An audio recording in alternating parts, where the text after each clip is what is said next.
3 بندے دنیا میں بڑے بدعتی گزرے ہیں، اور ان تینوں بندوں کے نام یاد رکھنے چاہیے کہ جو بدعتی ہیں۔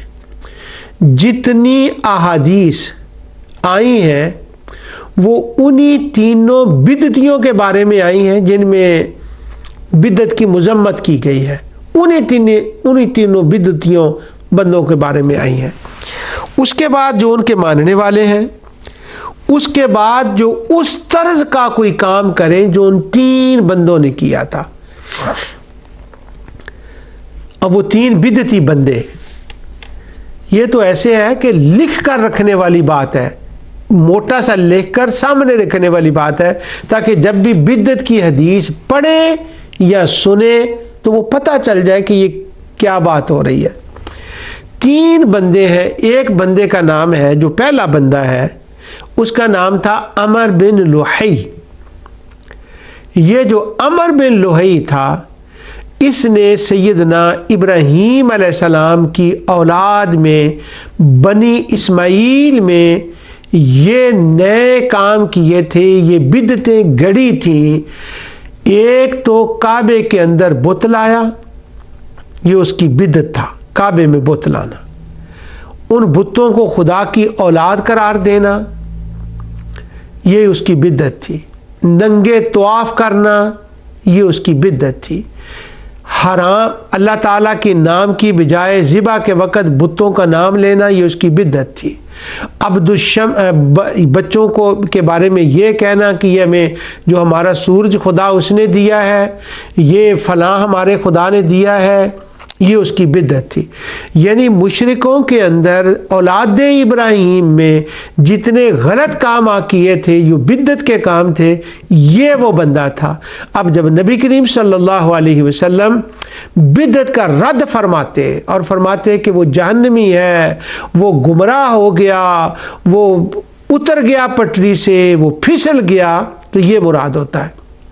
اب میں نے یہاں اس کا ذکر کیوں کیا کہ ان عدت الشہور عند اللہ 12 شہرا فی کتاب اللہ، اللہ تعالیٰ کا تو حکم یہ تھا، اس کا تو فیصلہ یہ تھا کہ 12 مہینے ہیں، اور 12 میں سے 4 جو ہیں وہ عزت والے ہیں۔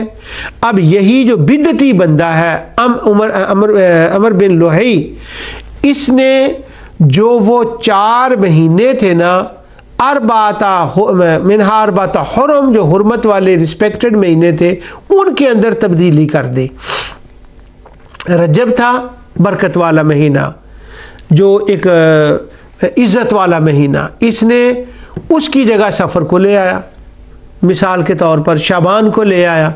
اس نے اللہ تعالیٰ کی اس کتاب کے فیصلے کے اندر چینجنگ کی تھی۔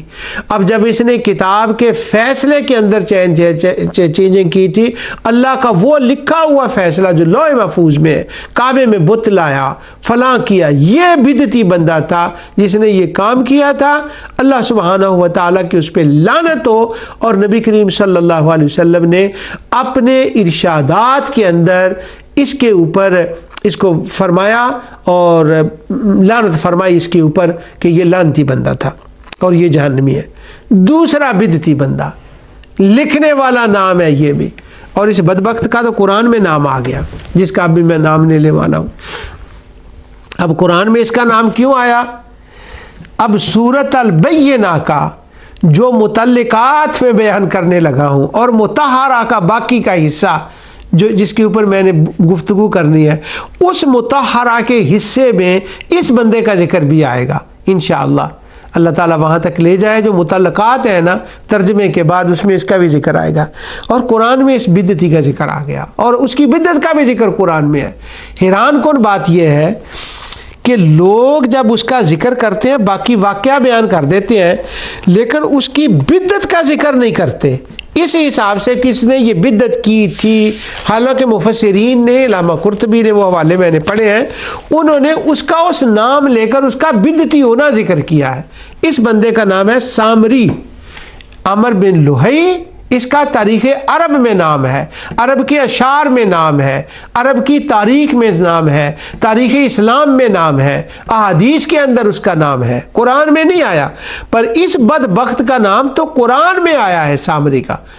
بڑا بدعتی بندہ تھا یہ، اور منافق قسم کا منافق تھا یہ، اس کے اندر قبطیوں کی محبت تھی، اور اس سامری نے بدعت کی تھی موسیٰ علیہ السلام کے زمانے میں۔ اور تیسرا بندے کا نام ہمارے ہاں یہ اتنا مشہور نہیں ہے، اس کا مذہب مشہور ہے لیکن یہ مشہور نہیں ہے، اس کا نام ہے پول۔ اور یہ جو پول نام کا بندہ ہے، ہمارے جو کرسچینٹی کا مطالعہ کرنے والے اہل علم ہیں وہ تو اس کو جانتے ہیں، یہ اتنا بڑا بدعتی بندہ تھا کہ یہ وہ بندہ ہے جس نے سیدنا عیسیٰ علیہ السلام کی نبوت کا انکار کیا اور ان کو تثلیث کا حصہ بنایا۔ یہ وہ بندہ تھا جس نے عقیدہ کفارہ گڑھا، یہ وہ بندہ تھا جس نے انجیل برنباس کی مخالفت کی۔ اب برنباس تو حال ہی میں دریافت ہوئی ہے، لیکن ریجیکٹ تو اس کے زمانے میں ہی ہو گئی تھی۔ جتنے اب جو ہمارے سامنے جس کو ہم عیسائیت کہتے ہیں، وہ جو عیسائیت کا مذہب ہے وہ عیسیٰ علیہ السلام کا مذہب نہیں ہے، وہ پول کا مذہب ہے، اسی کا سارا ہے۔ اس نے عیسیٰ علیہ السلام کے مذہب کو عالمگیر بنایا۔